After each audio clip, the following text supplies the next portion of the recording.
बोलत हो.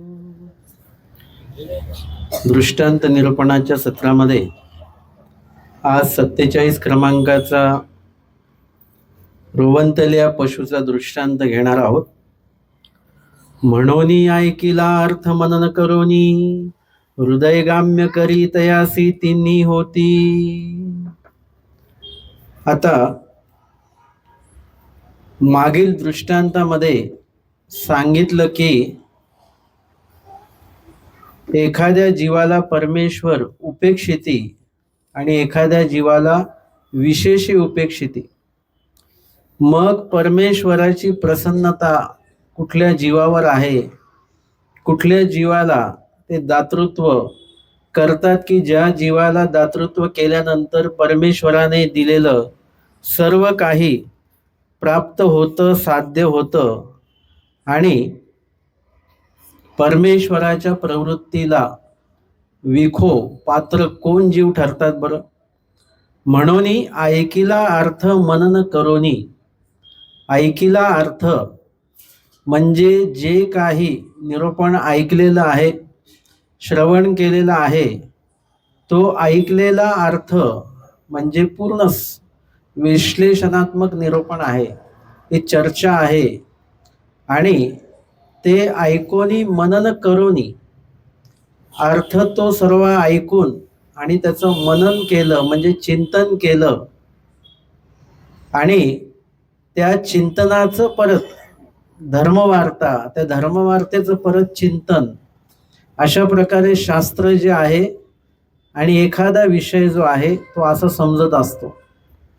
तो नुसतं एकदा ऐकल्याने नाही समजत, त्याचं ऐकून त्याचं चिंतन वैयक्तिक आपण आपल्या मनामध्ये करायचं.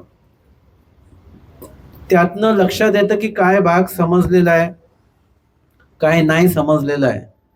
जे नाही समजलं त्याच्यासाठी परत धर्मवार्ता करावी लागते आणि जे समजलं ते बरोबर समजलं का हे बघण्यासाठी परत धर्मवार्ता करावी लागते. आणि नंतर मग परत चिंतन करावं लागतं की या धर्मवार्तेतनं परत काय प्राप्त झालं. म्हणजे इत्यादी प्रकारे आपल्याला हे शास्त्र श्रवण करत असताना त्याचं चिंतन पण, परत धर्मवार्ता पण आणि परत चिंतन आणि परत त्याची उजळणी सतत हृदयगाम्य करी. हृदयगाम्य करी म्हणजे काय? त्या हृदयामध्ये असलेलं शास्त्र, आपल्या हृदयात ज्या काही गोष्टी असतात त्याचं सतत आपण मनन करत असतो. हृदयामध्ये जर का आपली चिंता असेल तर त्या चिंतेचं सतत आपल्याला तेच विचार येतात. तुमच्या हृदयामध्ये तुम्ही ठेवलं की आज स्नान करायला जायचंय तर तेच विचार आपल्याला येत राहतात. तेच तयारी चालते, किती वाजता जायचंय, कधी जायचंय, काय काय घ्यायचंय सोबत, कुठे जायचंय आपल्याला, तिथली लीळा, हे सगळं चिंतन राहतं. जे हृदयामध्ये तुम्ही ठेवाल ते तुम्हाला त्या ठिकाणी सतत त्याचं आठवण मनन होत राहतं. आणि जर का शास्त्र हृदयामध्ये ठेवलं तर मग शास्त्राचं मनन होत राहतं. इतकं सोपं आहे बरं का हे. फक्त आपल्याला ते ठेवता आलं पाहिजे. आपल्याला ठेवताच येत नाही. एकदा जर का ते ठेवलं, आमचे स्वामी सांगतात की हृदयगाम्य करा परमेश्वराला. परमेश्वराला हृदयगाम्य म्हणजे कशा माध्यमातून करता येईल? तर अशाच माध्यमातनं, नामाच्या माध्यमातनं, त्यांच्या शास्त्राच्या माध्यमातनं, आचरणाच्या माध्यमातनं ते सगळं काय आहे ते आपल्या मनात ठेवायचं आहे. अंतःकरणामध्ये ते अंतःकरण गाम्य ते करायचं आहे. आणि म्हणजे तुम्हाला ते बरोबर सगळं ते आठवत राहणार. विधीच आठवणार, आचरणच आठवणार, शास्त्रच आठवणार आणि सोबतच त्या बाबतीमध्ये तुम्हाला त्याचा विसर कधी पडणार नाही. हे एक विशेषता त्याच्यामध्ये आहे. परंतु हृदयगाम्य जर का नसेल तर मग आठवणार नाही. एरवी आपल्याला कुठलाही असा व्यक्ती समोर आला ज्याने आपल्याला काहीतरी अपमानित केलेला आहे, तो कधी काय बोललेला असेल तो समोर दिसला तरी लगेच आपल्याला आठवतो तो काय बोलला. त्याचं नाव जरी ऐकलं तरी लगेच लक्षात येतं ह्याने कसा अपमान केला होता आपला. म्हणजे काय केलं आपण? ते मनाला लावून घेतलं आणि मनामध्ये ठेवलेलं आहे, ते जतन करून ठेवलेलं आहे. पण गोष्ट कशी आहे? वाईट गोष्ट आहे ती. अशाच प्रकारे चांगलं सुद्धा की आपल्याला एखादा दृष्टांताचं नाव आठवलं, समजा आज रोवंतल्या पशुचा दृष्टांत आहे. पशु म्हणजे गाय बैल वगैरे जे काय आहेत, जे रवंत करणारे आहेत ते पशु. आता ते पशु कधी दिसले आपल्याला, हा दृष्टांत संदर्भातली लीळा आपल्याला लगेच आठवली पाहिजे. जसं आपल्याला ते वाईट गोष्ट आठवते लगेच, तशी चांगली गोष्ट आठवली पाहिजे. तर चांगली गोष्ट का नाही आठवत, तर चांगली गोष्ट आपण नेहमी पुस्तकात ठेवतो. आपल्याकडे भरपूर पुस्तकं असतात, त्या पुस्तकामध्ये त्या सगळ्या चांगले तत्व, आचार, आचरण, ज्ञान सगळं त्याच्यामध्ये असतं. आणि बाकीच्या कुठेतरी बांधून ठेवायच्या ज्या गोष्टी आहेत त्या आपण मनामध्ये धरून ठेवत असतो. आणि त्याच्यामुळे काय होतं की वाईट गोष्टी आपल्याला पटकन आठवतात आणि चांगल्या गोष्टी ज्या आहेत ते आपल्याला अजिबात आठवत नाहीत. आणि म्हणून हे लक्षात घेतलं पाहिजे की दृष्टांताचं जे काही प्रास्ताविक आहे, लापिका म्हणजे काय की दृष्टांतामध्ये काय सांगितलेलं आहे आणि त्याचा सिद्धांत काय आहे वगैरे ह्याचा बऱ्यापैकी आढावा त्या लापिकेमध्ये आलेला असतो. आणि म्हणून त्याच्यात सांगतात की परमेश्वराचं शास्त्र कोणाला फलद्रूप होतं, आचरण कोणाला फलद्रूप होतं, जे अर्थ ऐकिला अर्थ मनन करवनी हृदयगाम्य करी. मनन करून मग हृदयगाम्य करायचं आहे ते. त्यानंतर तयासी तिनी होती जैसा रोवंथल्या पशुचा. दृष्टांतामध्ये काय होती ते सिद्धांतामध्ये, दृष्टांतातलं सिद्धांतामध्ये सांगितलं गेलेलं आहे. हा दृष्टांत जो आहे, हा दृष्टांत आमच्या स्वामींनी चांगदेव भटाच्या लीळेवरून सांगितलेला आहे. वेरूळला स्वामींचं अवस्थान आहे. पूर्वार्ध 215 क्रमांकाची लीळा, चांगदेव भटा स्मरण विधान कथन. परमेश्वर पुरुनी आल्या चांगदेव भट गावा गेले नाहीती, मग महाजनी गोसाव्या ते विनविले. म्हणजे चांगदेव भट जे आहेत हे स्वामींच्या सन्निधानी आहेत, खूप दिवस झालेले आहेत. परमेश्वर पुरून आलेले पण आहेत, पण घरी मात्र काही गेले नाहीत.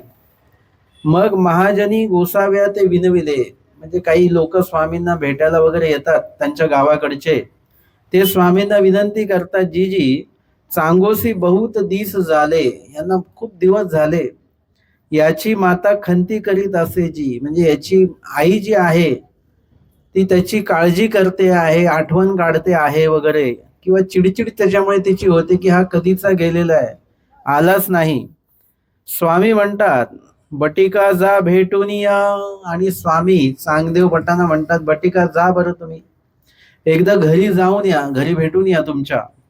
आणि होकाजी स्वामींनी सांगितल्यामुळे त्यांना आता जावं लागणार आहे. परंतु स्वामींच्या सन्निधानाच्या बाहेर जाण्याचं, सन्निधान सोडून जाण्याचं कुठलाही मानस त्यांचा नाही. आणि मग ते म्हणतात ठीक आहे. मग चांगदेव भट गावा निघाले. चांगदेव भट आपल्या गावाला निघालेले आहेत. गोसावी बोळवीत निघाले आणि आमचे स्वामी त्यांना सोडविण्यासाठी काही अंतरपर्यंत गेलेले आहेत. जसं दोन लोकांना आपण असं सोडवण्यासाठी जात असतो बरं का. एक तर चांगले प्रतिष्ठित कोणी वगैरे असले की त्यांना आपण, आपले आपुलकीचे जास्त असले त्यांना आपण असं सोडविण्यासाठी जात असतो. ज्यांच्याशी आपली आपुलकी नाही त्यांना काही आपण असं सोडवायला जात नसतो. आणि जेवढी जास्त आपुलकी असेल तेवढं तो आपुलकीचा भाग आहे तो आपल्या क्रियेतनं, बोलण्यातनं दिसतो. आगतापासून म्हणजे स्वागतापासून तर त्यांच्या जाण्या निरोपापर्यंत तो भाव सगळा आपल्याला दिसत असतो. आता कधी कधी असं असतं की स्वागताच्या वेळेला प्रसन्नता असते आणि निरोपाच्या वेळेला ते जाण्याचं कुठलंही दुःख नसतं, कारण की असं वाटतं कधी जातील एकदा, असं होऊन जातं. असे पण काही पाहुणे असतात. अशा पाहुण्यांना आपण पर गाडीमध्ये बसवून गाडी निघेपर्यंत तिथेच थांबत असतो बरं का, कारण परत हे उतरले नाही पाहिजेत. म्हणून गाडी गेल्यानंतर खात्री करून घेतो, गाडी वळली तिकडे वगैरे, मग आपण घरी येत असतो. आणि त्यांना हे पण म्हणतो की पोचले की फोन करा बरं का, म्हणजे आम्हाला खात्री झाली पाहिजे तुम्ही पोचले म्हणून, म्हणजे परत आता काही येणार नाही तुम्ही, असं सुद्धा असतं. आणि असेच वाक्य परत काळजीयुक्त देखील असतं. ज्यांच्याशी आपुलकी आहे, ज्यांच्याशी आपल्याला काळजी आहे ज्यांची, त्या व्यक्तीविषयी सुद्धा आपण अशाच प्रकारे, परंतु तो भाव चांगला आहे, उत्तम प्रकारचा भाव आहे. उलट ते सांगतात आपल्याला की बस तुम्ही आता येऊ नका पुढे, आम्ही जाऊ. नाही, आपण म्हणतो नाही थोडं पुढे येतो आम्ही. म्हणजे आता इथे चांगदेव भट हे लहान आहेत वयाने, परंतु स्वामी स्वतः त्यांना सोडवायला येतात. म्हणजे काय येतात बरं, की देव दुर्लभ की देवा ते आठविता दुर्लभ. आता इथे देवही दुर्लभ नाही, देवाला आठवणारे पण दुर्लभ नाही आहेत. देव पण आहेत आणि देवाला आठवणारे चांगदेव भट देखील आहेत. आमच्या स्वामींसोबत रुद्रपूरला जाणारे चांगदेव भट आहेत. आमच्या स्वामींची सगळी सेवा करणारे चांगदेव भट आहेत. आणि स्वामी एखाद्या मोठ्या माणसाला सांगावं तसं त्यांना विधिविधान सांगतात, असे चांगदेव भट आहेत. आणि स्वामींच्या सन्निधानीच राहणारे चांगदेव भट आहेत, घरी न जाणारे चांगदेव भट आहेत. त्यांना सांगावं लागलं देवाला की जा म्हणून घरी, है ना. आपल्याला या म्हणावं लागतं, वेळेवर या बरं का, सगळ्यांनी या, पुन्हा पुन्हा सांगावं लागतं. इथे यांना जा म्हणावं लागलं तेव्हा हे गेले. आणि जाताना स्वतः श्री चक्रधर स्वामी जीवोद्धरण व्यसनी अवतार, आणि ते स्वतःहून त्यांना सोडवण्यासाठी 2 पावलं पुढे जातात. आणि स्वामींनी काय केलेलं आहे की चांगदेव भटाच्या खांद्यावरी श्रीकरू घातला. खांद्यावर श्रीकर ठेवलेला आहे. जेव्हा काहीतरी आपुलकीचा सल्ला द्यायचा असतो, काहीतरी महत्वपूर्ण सांगायचं असतं, तेव्हा अशा प्रकारे खांद्यावर हात ठेवला जातो. किंवा पाठीवर, आपल्यापेक्षा लहान असतील वगैरे त्यांच्या पाठीवर हात ठेवला. मोठ्यांच्या नसतं बरोबर असं करायचं. आपल्यापेक्षा कोणी मोठे असतील त्यांच्या खांद्यावर हात ठेवायचा नसतो, त्यांच्या पाठीवर हात ठेवायचा नाही. त्यांना आपल्याला शाबासकी देता येत नाही, त्यांना आपण खांद्यावर ठेवून आधार द्यायचा नसतो. आपल्यापेक्षा लहान असतील तेव्हाची ही गोष्ट आहे. आणि चांगदेव भटांना काहीतरी आपुलकीचा सल्ला देवाला द्यायचा आहे, काहीतरी विधी सांगायचा आहे. आणि म्हणून श्रीकर स्वामींनी त्यांच्या खांद्यावर ठेवलेला आहे. स्वामी म्हणतात, बटिका येथूनही तुम्ही श्रीप्रभूच्या ठाया गेले ती, आणि या सवे श्रीप्रभूच्या ठावनी या सवे सांगाते आले ती. आता गावा जात असा. म्हणजे 3 गोष्टी घडलेल्या आहेत. एक तर आमच्या सोबत त्यांनी श्रीप्रभूंच्या सन्निधानी आपण गेलो, इथून प्रवास केला पूर्ण, आणि परत आमच्या सोबतच तुम्ही इथपर्यंत आलेला आहात, आणि आता तुम्ही गावाला जात आहात. म्हणजे आता कुठे चाललेले आहेत, 2 प्रवास जे आहेत ते 2 प्रवास परमेश्वरासोबत आहेत, परमेश्वर अवतारासोबत आहेत. आणि आताचा प्रवास कुठला आहे, घरी जाण्याचा आहे. पहिल्या 2 प्रवासामध्ये ईश्वराचं सन्निधान आहे, आणि या प्रवासामध्ये आता परमेश्वर श्रीमूर्तीचं सन्निधान प्रत्यक्ष ते नाही आहे. आणि आता हा प्रवास वेगळा आहे. तर मग आता गावा जात असा तरी तुम्ही आता आठवाल, आता आम्ही सोबत होतो दोन्ही वेळेला, म्हणून आमची आठवण किंवा सन्निधान असल्यामुळे देवाला विसरण्याचा भागच येत नाही. परंतु आता तुम्ही जर का गावाला जात आहात, आता आम्ही तुमच्या सोबत नाही, मग तुम्हाला आमची आठवण येईल का, है ना. आता सध्या आपल्याकडे निरूपण 2 सत्र चालू होते, म्हणून आपलं पोथी चालू होती आपली. आता जर का पोथी संपली, समारोप झाला, मग आता उद्यापासनं कसं असणार आहे, उद्यापासनं दृष्टांत वाचणार आहेत का आपण, स्मृतीस्थळ वाचणार आहोत का, ऐकणार आहोत का, की परत कधीतरी कोणाची तरी परत पोथी लागेल तेव्हा सही सत्र चालू होईल परत. नाही, त्या वातावरणामध्ये आपण असलो पाहिजे. जे वातावरण आपल्याला मिळालं, ज्ञानाचं, श्रवण करण्याचं, स्मरण करण्याचं, कुणाकडनंही मिळालं, तर ते आपण सलगता ती ठेवली पाहिजे. ते मध्ये थांबलं नाही पाहिजे, विसरलं नाही पाहिजे. आणि हे कधी विसरतो आपण, जेव्हा आपण घरामध्ये गुंततो, प्रपंचामध्ये गुंततो, अडकतो, त्यावेळी हे सगळं विसरत असतो. जोपर्यंत आपण निरूपणाला समोर बसलोय त्यावेळी तोपर्यंत सगळं देवच असतं. असं वाटतं की आता इथून उठले की डायरेक्ट पुन्हा संबंधाला जातील जीव, परंतु ते तेवढ्या वेळच असतं. इथून उठल्यानंतर परत सर्व तिकडचं प्रपंचातलं सगळं आठवायला लागतं. ती स्मृती लगेच जागृत होऊन जाते, इकडचं लगेच सुटून जातं. तिकडून इकडे येताना इथली स्मृती सुरू राहते, इकडून परत तिकडे जाताना तिकडची स्मृती जागृत होते.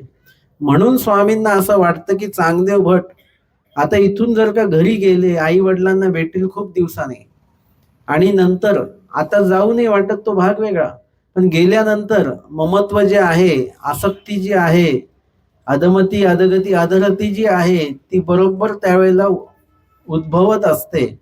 आणि मग तिथे गेल्यानंतर निश्चितच आपण देवाला विसरतो. प्रपंचामध्ये हा प्रकार जास्त प्रमाणामध्ये होतो. प्रपंचातलाच व्याप एवढा असतो की त्या व्यापामुळे आपण परमेश्वराचं सर्व काही त्या ठिकाणी विसरून जात असतो. आणि म्हणून स्वामी आवर्जून त्यांना विचारतात की तुम्हाला आमची आठवण येईल का? तर सांगदेव बटी म्हटले तरी काही जी हो, स्वाभाविकच. म्हणजे चांगदेव भटांचं म्हणणं असं पण आहे की आम्ही तुम्हाला विसरणारच नाही, आठवण येण्याचा काही प्रश्नच नाही. म्हणजे विसरलंच नाही तर आठवण्याचा काही प्रश्न निर्माण होतो का? नाही होत. चांगदेव भट्ट त्या संस्काराचे आहेत म्हणून स्वामी सांगतात त्यांना. असा निरोप स्वामींनी कोणालाच दिलेला नाही बरं का, जसं चांगदेव भट्टांना दिला. कारण की ते चांगल्या संस्काराचे आहेत. जो पहिला क्रमांक काढणारा विद्यार्थी आहे ना, परीक्षेच्या वेळेस जे काही शिक्षक असतात त्याचे, ते त्याला आवर्जून भेटतात आणि सांगतात चांगला अभ्यास कर बरं का. कारण की तो नेहमी चांगले मार्क मिळवतो. आता त्याचे मार्कामध्ये कमीपणा आला नाही पाहिजे, आणि म्हणून त्याला पुन्हा एकदा काय करतं, सावध केल्या जातं. त्यांना समाधान वाटतं. चांगदेव भट स्वामींना विसरणार नाही, ते देवाला स्वतः माहिती आहे. तरी देखील असं वाटतं की देवा ते आठवीचा तो दुर्लभच आहे. कुणासाठी दुर्लभ आहे? आपल्यासाठी जसं देव दुर्लभ आहे, तसं देवासाठी देव आठवणारा देवासाठीच दुर्लभ आहे बरं का. लक्षात घ्या, हा पण एक अर्थ त्याच्यामध्ये आहे. देव दुर्लभ आहे म्हणजे आपल्याला, आपण देवाला आठवत नाही म्हणून. आणि म्हणूनच देवाला पण देव आठवणारा दुर्लभ आहे. देवाला देव आठवणारा व्यक्तीच भेटत नाही. आणि चांगदेव भट उपलक्षणे कोणीतरी भेटल्यानंतर स्वामी काय करतात, त्यांचा तो संस्कार, ते कूप काठी त्यांना ती करतात. आता ते वटरोप आहे, त्याचं वटवृक्ष होणारच आहे, परंतु ते वटवृक्ष होण्यासाठी त्याला खूप काठी जी आहे, आळे निवणे जे आहे, ते सगळं करावं लागतं. ते नाही केलं ते वटरोपाचं वटवृक्ष होईल की नाही होईल सांगता येत नाही. आणि म्हणूनच या काही अपेक्षित ज्या काही गोष्टी आहेत, ज्यामुळे धर्म विसरला जाईल, आणि म्हणून तो निरोप त्यांना आवर्जून द्यावा लागतो. आपण निरोप देतो ना कोणाकडे, त्यांना सगळं सांगून परत आपण शेवटी सांगतो ते आठवणीने सांगा बरं का मी सांगितलेलं. म्हणजे आपल्याला असं वाटतं की हे विसरलंच नाही पाहिजे, विसरणार नाही हे माहिती असून देखील. आणि म्हणून चांगदेव भट हे देवाशी अशा प्रकारे जोडले गेलेले आहेत की देवाला स्वतः पुन्हा तो निरोप द्यावा लागतो. तेव्हा ते म्हणतात तरी काही जी हो, देवाची आठवण सततच राहील. स्वामी म्हणतात बटिका या ते आठवी जे हो, 10-20 वेळ तरी आठवी जे हो. आम्हाला तुम्ही आठवायचं बरं का, परमेश्वराची आठवण करायचीच.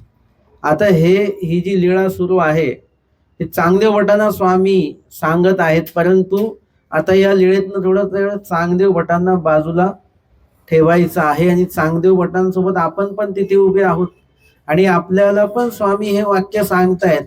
अशा भावनेतनं ही लीळा आता तुम्हाला ऐकायची आहे की हा निरोप देव आपल्याला पण देखील देतात की 10-20 वेळ तरी आठवी जे हो, 10-20 वेळा तरी आमची आठवण काढा. 10-20 वेळ नाही तरी 7-5 वेळ आठवी जे, 10-20 वेळा जरी नसेल तरी 7-5 वेळा का होईना आमची आठवण दिवसभरातनं काढा. 7-5 वेळ नाही तरी 2-4 वेळ तरी आठवी जे हो. 7-5 वेळ नाही आठवता आलं तर 2-4 वेळ तरी परमेश्वराची आठवण दिवसभरामधनं काढली पाहिजे. 2-4 वेळ नाही तरी 1-2 वेळ तरी आठवी जे हो. हे शेवटचं वाक्य आपल्यासाठी बरं का, पहिले वाक्य आपल्यासाठी नाही आहेत. म्हणजे ते आहेत आपल्यासाठीच ते पण, परंतु आपल्याला ते काही जमणार नाहीये. हे कुठेतरी देवाला माहिती आहे की पुढे येणारे जे काही उपदेशी मंडळी आहेत, साधक आहेत, त्यांना काय नसणार आहे, देवासाठी वेळ नसणार आहे. वेळ असणार आहे परंतु देवासाठी वेळ नसणार आहे. बाकी सगळ्या कार्यांसाठी वेळ असतो बरं का, आपल्याकडे वेळ नसतो अशातला भाग नाही. एवढा काही वेळेचा तुटवडा पडलेला नाही.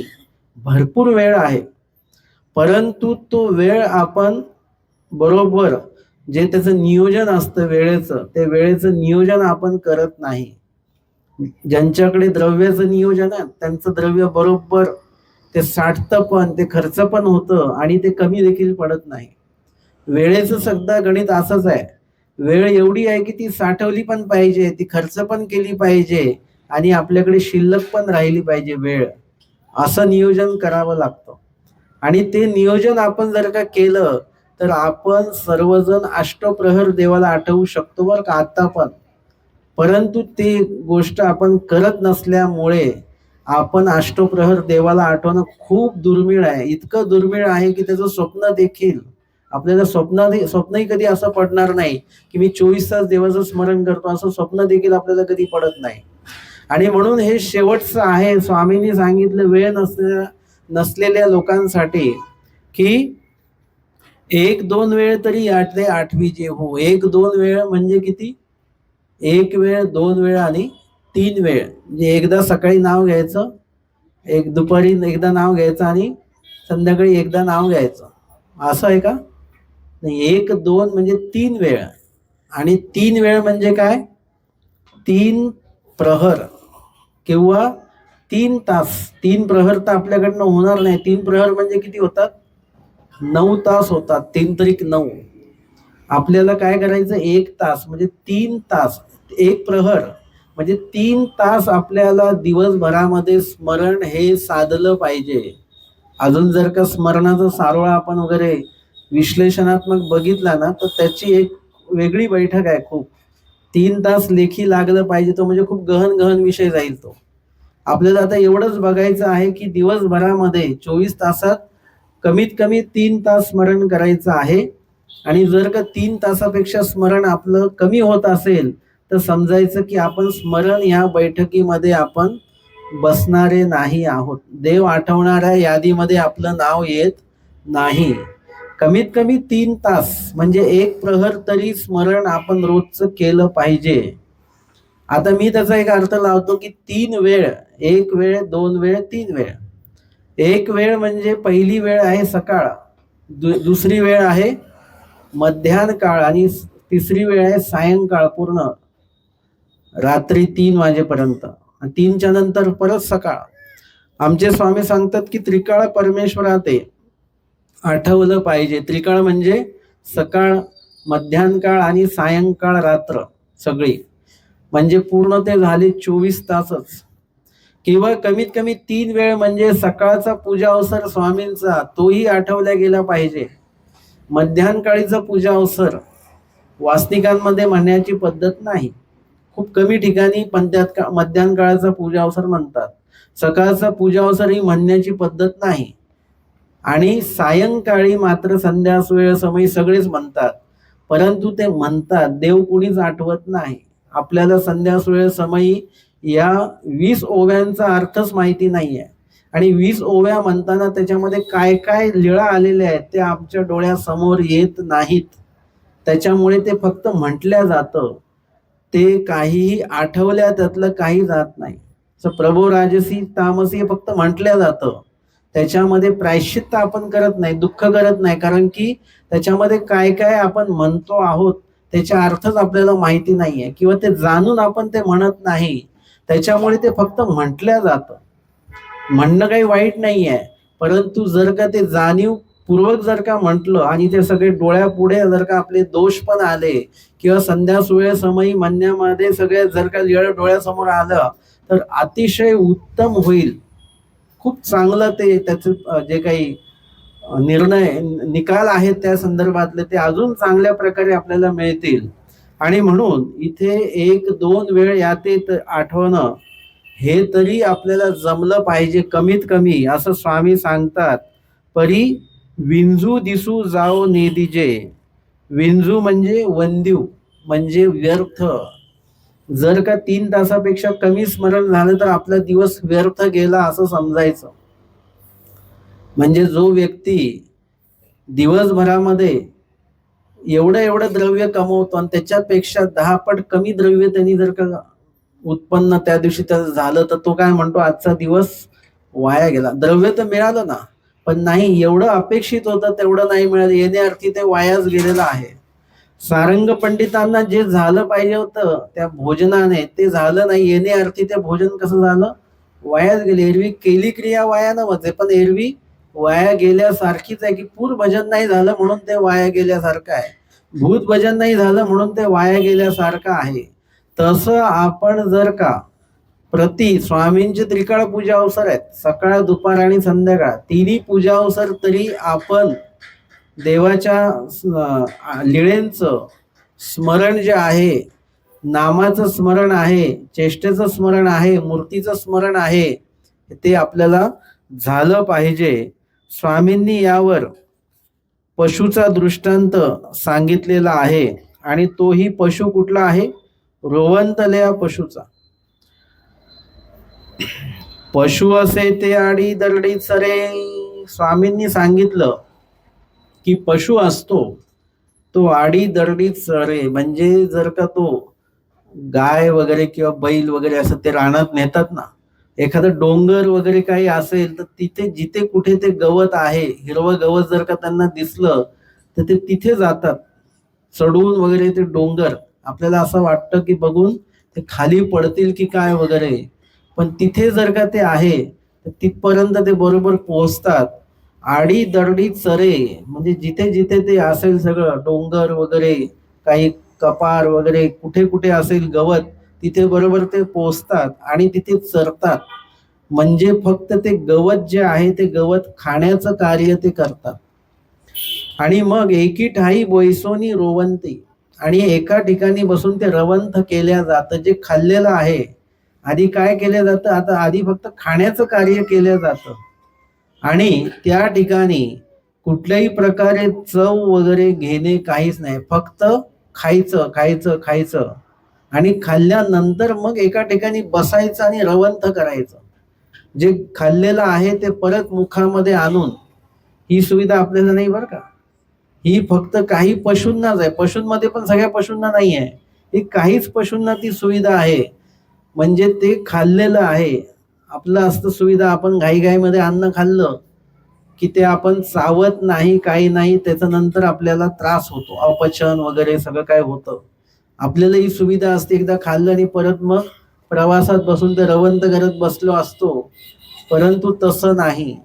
या ठिकाणी ते जे काही पशु आहेत ते रवंथ करतात आणि मग एके ठाई बैसोनी रोवंती, तेने तयाची सप्त धातू निवती. सप्त धातू मज्जा मेद मांस स्नायू अस्थि रुधिर चर्म, हे जे काही सप्त धातू आहेत प्रत्येक जीवाकडे, म्हणजे मनुष्य देह वगैरे जे काही मुंगी वगैरे सोडून ज्या पशु किंवा प्राण्यांमध्ये, पक्ष्यांमध्ये आपल्याला मांस वगैरे दिसतं, त्यांच्या शरीराला मांस आहे आतमधनं, त्यांच्याकडे हे सप्त धातू बऱ्यापैकी सर्व आहेत.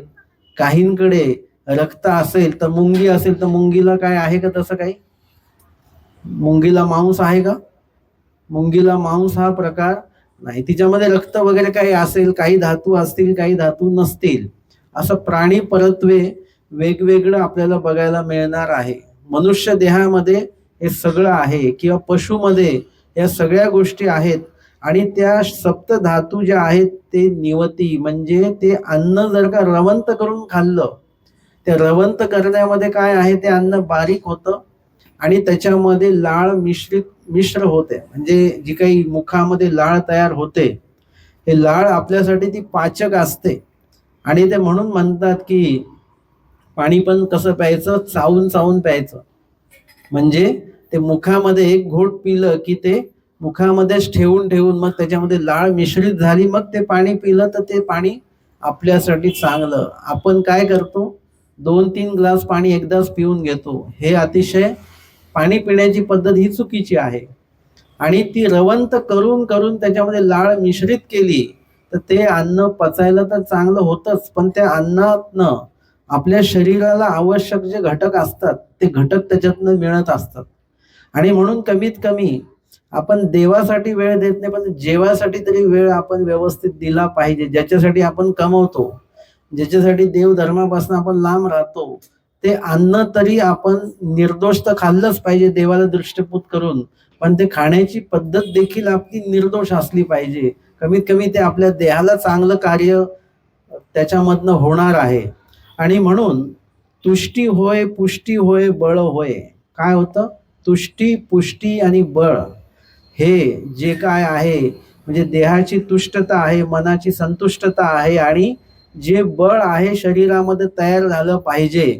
एखादी व्यक्ती म्हणजे भोजन भरपूर करतात पण त्यांच्यामध्ये ताकद नसते. एखादी व्यक्ती अन्न त्यांचा आहार कमी दिसतो पण ताकद त्यांच्यामध्ये आहे, सामर्थ्य आहे त्यांच्यामध्ये, म्हणजे हे आपल्याला दिसून येतं. म्हणजे निर्दोषपणे आपला जर का आहार असेल तर आपल्या देहामध्ये बळ तयार होतं. हा दृष्टांत स्वामींनी या ठिकाणी सांगितला. आणि त्याचा सिद्धांत आहे, तैसे परमेश्वर निरूपिती ते ऐके मनन करी तया तो. आता आपल्याला दृष्टांताच्या सुरुवातीला काय सांगितलं? हृदय काम्य करी, म्हणजे ऐकीला अर्थ मनन करून हृदय काम्य करी, ते अशी तिन्ही होती. ते तिन्ही काय होतात त्याचं इथे उत्तर आपल्याला दिल्या गेलेले द्राष्टांतिकामध्ये, सिद्धांतामध्ये, की तैसे परमेश्वर निरूपिती ते ऐके. परमेश्वर जी निरूपण करतात, म्हणजे परमेश्वर एक तर स्वतः निरूपण करतात की अधिकरणात ते आधी करूनही त्या निरूपण तुमच्यापर्यंत पोहोचवतात, की एखाद्या वास्तविकाच्या माध्यमातून ते निरूपण तुमच्यापर्यंत पोहोचवतात. आणि ते निरूपण परमेश्वर करतात, आणि ते निरूपण तो जीव ऐकेल, जो जीव ऐकेल आणि मनन करेल. ऐकायचं नाही नुसतं. कोणी म्हणेल आम्ही पूर्ण दिवस पोथी लावतो, ऐकलं आम्ही. ऐकणं हा एक भाग, पहिला टप्पा आहे. ऐकलं तर पाहिजेच पाहिजे, पण नुसतंच ऐकण्यावर सीमित नाही राहायचं. तर ते मननकरी म्हणजे ते काय काय झालं. आता आठवा बरं, आपले किती दृष्टांत झाले, आणि पहिला दृष्टांत कुठला झाला आणि शेवटचा दृष्टांत कुठला आहे. म्हणजे कमीत कमी ह्या 6 दिवसात ते 6 दृष्टांत जरी आठवले, संख्या मी सांगून टाकली की 6 दृष्टांत झालेत म्हणून. आता ते कुठले कुठले झालेले आहेत याचं जरी आपल्याला उजळणी आपल्याला करता आली, तरीही त्यामध्ये काय होणार आहे की त्याला म्हणतात मनन करी. मग तो एक दृष्टांत घेतल्यात, एक दृष्टांतात काय काय मुद्दे आले त्याचं मनन, असं सगळा अभ्यास करावा लागतो. आणि हे सगळं मनन केल्यानंतर तयात दक्षता होय. काय काय होतं ना? दक्षता होय, योग्यता होय, आणि सुख विशेष होय. म्हणजे तो जो जीव आहे तो धर्म आचरण्याच्या दृष्टीने दक्ष होतो. निषेध जे काही संकट असतील किंवा निषेधरूप काही असेल, नपळतजन्य असेल काही, जे टाळायला देवाने सांगितलं, जे त्यागायला सांगितलेलं आहे, अशा प्रकारच्या क्रियेसाठी तो दक्ष होतो. की म्हणजे त्याला बरोबर कळतं. जे अदक्ष लोक असतात ते पहिले पाणी पिऊन घेतात आणि मग बघतात अरे इथे नपळत तर नाही. परंतु दक्ष व्यक्ती काय करत असतो की पहिले बघून घेतो कुठे नपळत आहे का, काय आहे का, ते सगळं बघून आणि मगच त्या ठिकाणी तो पाणी ग्रहण करेल किंवा अन्न ग्रहण करेल. कुठल्या हेतूचं आहे, काय आहे, ह्याचे परिणाम माहिती काढून घेणार. म्हणजे क्रिया करण्याअर्थी तो दक्ष आहे, विधी आचरण्याअर्थी तो दक्ष आहे. आणि जर का अशा दक्षतेने क्रिया केल्या तर योग्यता होय, म्हणजे त्याच्यामुळे योग्यता देखील होते. अदक्षपणे जर का क्रिया केल्या तर त्याच्याने योग्यता होत नाही. तुम्ही सेवा करण्याचा भाव ठेवला एकदम भरपूरच, खूप भावपूर्वक तुम्ही सेवा केली, पण अति भाव त्याच्यामध्ये आला, दक्षता त्याच्यामध्ये नाही आहे, तर त्याच्यामध्ये काय होतं की योग्यता होण्याच्या ऐवजी कुठेतरी दोषच वगैरे लागू शकतं. असं पण होऊ शकतं. घाई गडबडीमध्ये एकदम आनंदाच्या भरामध्ये मीठच जास्त टाकून दिलं त्याच्यामध्ये, आणि मग काय होणार आहे की तो पदार्थ उत्तम होता होता राहून गेला. म्हणजे दक्षता ठेवली नाही पदार्थ बनवताना, सेवा करताना दक्षता ठेवली नाही. म्हणजे त्या ठिकाणी सेवा उत्तम प्रकाराने केलेली आहे, परंतु सेवा करताना जी काही दक्षता घेतली पाहिजे ती दक्षता घेतल्या गेली नाही. त्याच्यामुळे सेवा तर बाजूला राहिली, पण दुसराच उपद्रव त्याच्यात निर्माण झाला. मग आता ती योग्यता होणार नाही. आणि जर का दक्षतापूर्वक सेवा नाही केली आणि त्याचा काही अपाय झाला तर योग्यता होण्याच्या ऐवजी काय होतं, तिकडे दोष लागण्याची शक्यता असते. आणि म्हणून कुठलाही जो काही अर्थ आहे तो मननपूर्वक तो आचरणामध्ये जर का आणला तर दक्षता तर होतेच, म्हणजे तो क्रिया करण्याअर्थी तो व्यक्ती दक्ष होतो. जो व्यक्ती सतत सेवेमध्ये मार्गाच्या साधूंच्या, त्याची सेवा करण्याची पद्धत बघा आणि एकदम जो नवीनच आहे त्याची सेवा करण्याची पद्धत बघा. दोन्हीमध्ये तुम्हाला लगेच फरक दिसणार. आम्हाला लगेच कळतं बरं का की हा सेवेमध्ये असतो बरं का हा व्यक्ती. आम्ही जर का विचारलं हा सेवेत असतो का, हो हा सेवेत असतो नेहमी. म्हणजे त्याच्या ते क्रिया करण्यावरून ते सगळं लक्षात येतं आणि त्याच्यामुळेच ती योग्यता होते. आपल्याला जर का क्रियेच्या माध्यमातून योग्यता पाहिजे असेल तर दक्षतापूर्वक आपण ती सेवा केली पाहिजे आणि त्याच्यामुळे सुख विशेष होय. म्हणजे त्याचा परिणाम काय होतो की आपण जी क्रिया करत असतो योग्यता दक्षतापूर्वक ज्याची योग्यता होते त्याच क्रियेने सुख विशेष जे आहे ते होत असतं. आमचे आचार्य सेवेअर्थी दक्ष होते, म्हणजे स्वामींच्या प्रत्येक सेवेअर्थी दक्षता होती आणि त्याच्यामुळे योग्यता होत होती आणि त्याच्यामुळे सुख विशेष होय. नुसतंच ते सकाळच्या वेळेला नाही, इतर वेळेला देखील त्यांना समाधान वाटत असेल की स्वामी प्रसन्न झाले बरं का, स्वामींच्या या प्रवृत्तीला आपण उपयोगी पडलो, बरं झालं बरं का. म्हणजे कुठेतरी स्वामींच्या श्रीमुख बघून त्यांना ते सुख विशेष होत असणार आहे. जेव्हा स्वामी कवणी कवणीकडे म्हणे तेव्हा बाहुल्य बटोबास प्रवृत्ती जाणती, हे आपण वाक्य नेहमी म्हणतो, परंतु लक्षात घ्या त्याच्यामध्ये काय प्रक्रिया होत असेल. एक माझी कल्पना आहे की भट्टोबा सांगत असतील की आपण तिथे अमक्या अमक्या ठिकाणी जायचं का, असं म्हणून भट्टोबा स्वामींच्या श्रीमुखाकडे बघत असतील की स्वामींचा भाव चेहऱ्यावर कसा होतो, प्रसन्न होतो की नकारात्मक येतो. आणि स्वामी एकदम प्रसन्न दिसले की भट्टोबासांना स्वामी म्हणत असेल हो हो तिकडेच जाऊ आपण, असं म्हटल्यानंतर सुख विशेष होय. म्हणजे योग्यता पण होते, दक्षता आहेच ते, आणि त्याच्यामुळे सुख विशेषता जी आहे ती देखील भट्टोबासांना त्या ठिकाणी प्राप्त होते.